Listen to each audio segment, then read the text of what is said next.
E olá você, seja muito bem-vindo, muito bem-vinda ao canal Mundo Milagre. Eu sou a Camila Milagre e esse é mais um estudo do livro de texto de Um Curso em Milagre. Que contribuição podemos receber hoje? A leitura de hoje é do capítulo 5, seção 6, Tempo e Eternidade. Vamos juntos? Deus, em seu conhecimento, não está esperando, mas seu reino fica destituído enquanto tu esperas. Todos os filhos de Deus estão esperando pelo teu retorno, assim como estás esperando pelo deles. O atraso não importa na eternidade, mas é trágico no tempo. Tens optado por estar no tempo ao invés de estar na eternidade, e por conseguinte, acreditas que estás no tempo. Porém, a tua opção tanto é livre quanto pode ser alterada. Tu não pertences ao tempo. O teu lugar é só na eternidade, onde o próprio Deus te colocou para sempre. Os sentimentos de culpa são os preservadores do tempo. Eles induzem aos medos da retaliação ou abandono e assim garantem que o futuro será como o passado. Essa é a continuidade do ego. Então vamos olhar, para os sentimentos de culpa, porque eles são os que mantêm a ilusão do tempo no lugar, né? Então, o que é isso hoje para você? Todos os lugares que você se sente culpado por alguma coisa, algo que você fez, algo que você disse, algo que você não fez ou que você não disse, algo que você sabia que podia, mas não fez, algo que você sabia que não podia e fez. Tudo que isso é, tudo que isso traz à tona. Vamos cancelar e nos desfazer disso, porque se tudo isso nos induz ao medo de retaliação, ou abandono, ou qualquer forma de punição, isso vai garantir que o nosso futuro seja como o nosso passado. E é assim como a gente perpetua o ego, criando o futuro com o passado. Então, como é que a gente. O que é que isso cria na nossa mente, né? Como é que isso se perpetua? Você já parou para refletir a respeito disso? Vamos voltar ao texto? Então ele diz, né, que o passado, o futuro será como o passado, né, quando a gente tem esses medos de retaliação e abandono. E aí ele diz, essa é a continuidade do ego. E isso dá ao ego um senso falso de segurança, por acreditar que não pode escapar disso. Haha, te peguei, eu sou o ego e eu vou derrubar você. Você está preso comigo agora. E o texto continua. Mas podes e tens que fazê-lo. Deus te oferece em troca a continuidade da eternidade. Quando escolhes fazer essa troca, simultaneamente, trocarás culpa por alegria, perversidade por amor e dor por paz. Meu papel é apenas desacorrentar a tua vontade e libertá-la. Teu ego não pode aceitar essa liberdade e vai se opor a ela em todos os momentos possíveis e de todos os modos possíveis. E como tu és aquele que o fez, reconheces o que ele pode fazer, porque lhe deste o poder de fazê-lo. Lembra-te sempre do reino e lembra-te de que tu, que és parte do reino, não podes estar perdido. A mente que estava em mim está em ti, pois Deus cria com perfeita equidade. Permite que o Espírito Santo sempre te lembre da sua equidade e deixa que eu te ensine como compartilhá-la com os teus irmãos.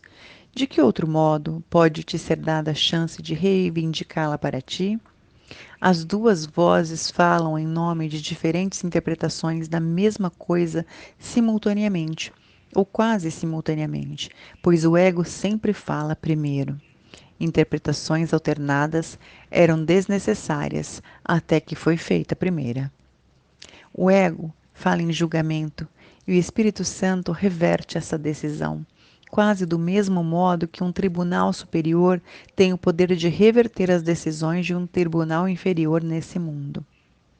As decisões do ego estão sempre erradas, porque são baseadas no erro e são tomadas para mantê-lo. Nada do que o ego percebe é corretamente interpretado. Não só o ego cita as escrituras em função do seu propósito, como até mesmo interpreta as escrituras como uma testemunha de si mesmo. A Bíblia é algo amedrontador no julgamento do ego. Percebendo-a como assustadora, ele a interpreta de modo amedrontador.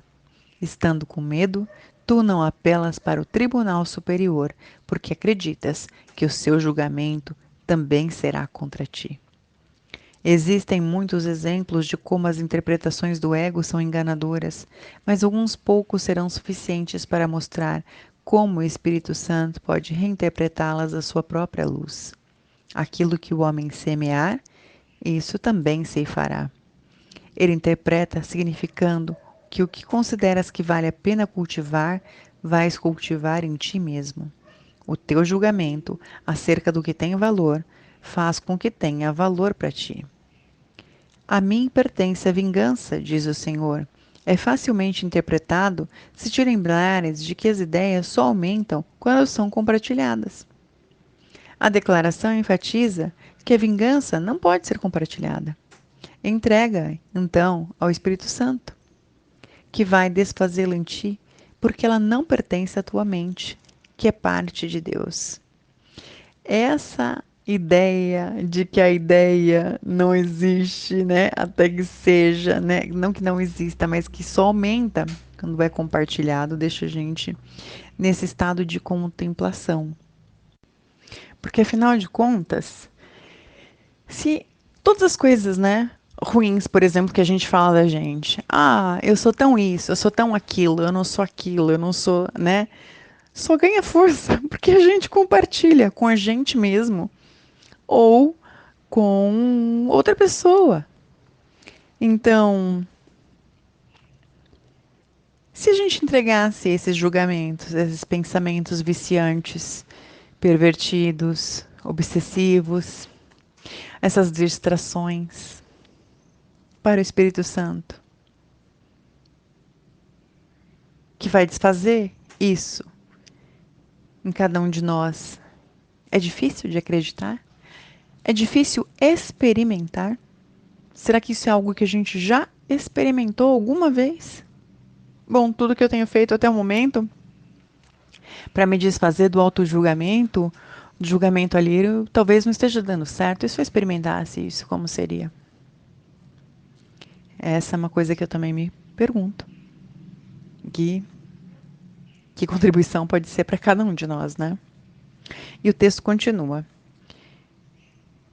Uma citação, né?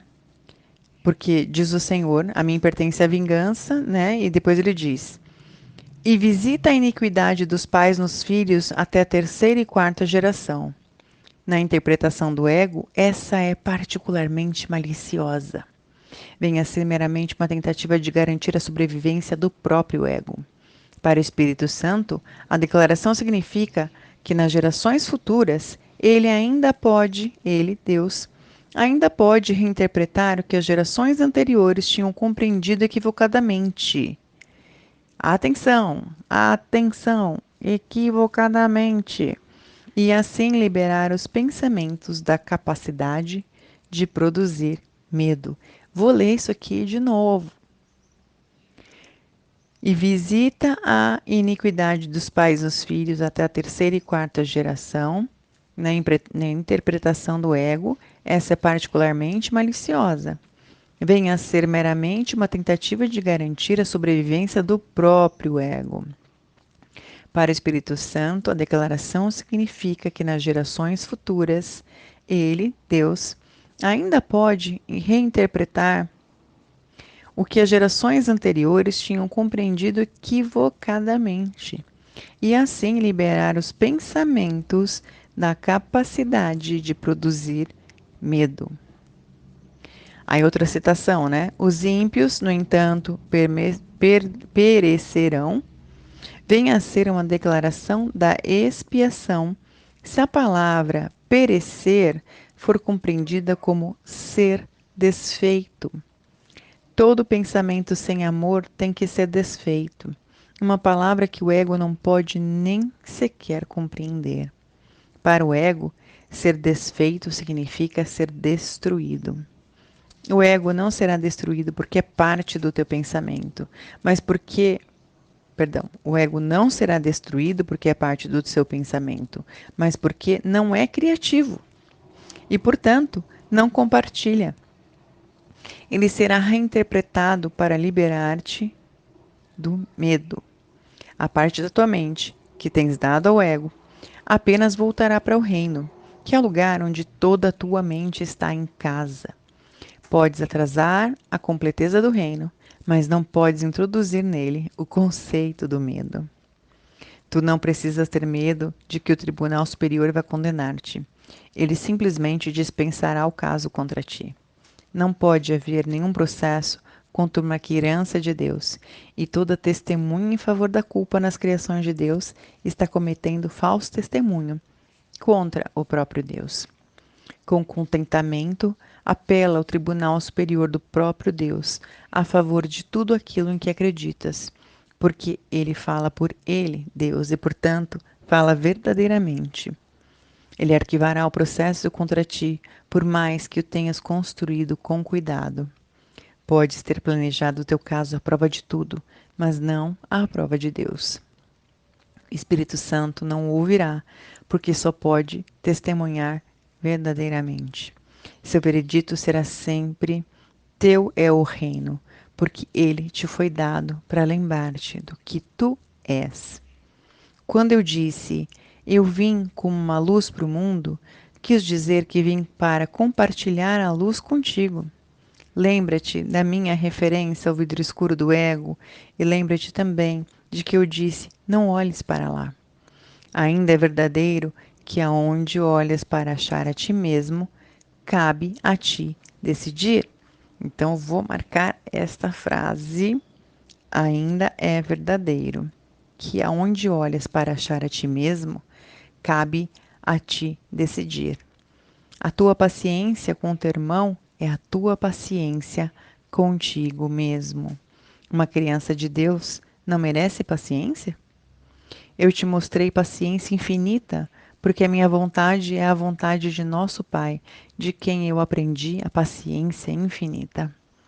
A sua voz estava em mim, assim como está em ti, falando pela paciência para com a filiação em nome do seu Criador. Agora, precisas aprender que só a paciência infinita produz efeitos imediatos. Esse é o caminho no qual o tempo é trocado pela eternidade. A paciência infinita invoca amor infinito e, ao produzir resultados agora, torna o tempo desnecessário. Dissemos muitas vezes que o tempo é um instrumento de aprendizado a ser abolido quando não mais for útil. O Espírito Santo, que fala por Deus no tempo, também sabe que o tempo é sem significado. Ele te lembra disso a cada momento que passa, porque a sua função especial é devolver-te à eternidade e lá permanecer para abençoar as tuas criações. Ele é a única bênção que podes dar verdadeiramente, porque ele é verdadeiramente abençoado. Porque ele te foi dado livremente por Deus, tens que dá-lo assim como o recebesse. O recebeste.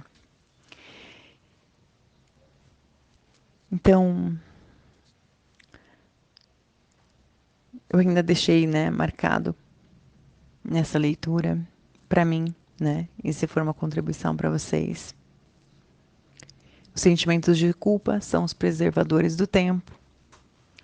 Então, o que é que a gente está tornando tão real e valioso que tira da gente a eternidade das nossas consciências? E outra coisa que ficou bem marcante aqui para mim nessa leitura é que ainda é verdadeiro, que é onde olhas para achar a ti mesmo, cabe a ti decidir. Então, que concepções a gente tem a nosso respeito? Quanto a gente palavras, eu ia falar valoriza, mas acho que não é essa. Não é com essa energia de dar valor, né? É quanto a gente realmente reconhece, né? Essa criação perfeita que a gente é e como a gente decidir que é assim é, porque é o nosso ponto de vista que cria a nossa realidade, né? Então, o que que a gente está criando com o que a gente está falando e falando e falando repetidamente sobre a gente, que a gente pode deixar ir? Então, é um exercício, né? Como tudo parece uma leitura, mas é sempre um exercício. É uma leitura que pacifica, né? Nossos corações, nossa mente e também nos leva de volta, né, para o que a gente é, mas também a gente sabe que às vezes a gente precisa pôr um pouco de energia aqui, né, para voltar para casa. Então eu espero que tenha sido uma contribuição para vocês. Até a próxima. Um forte abraço.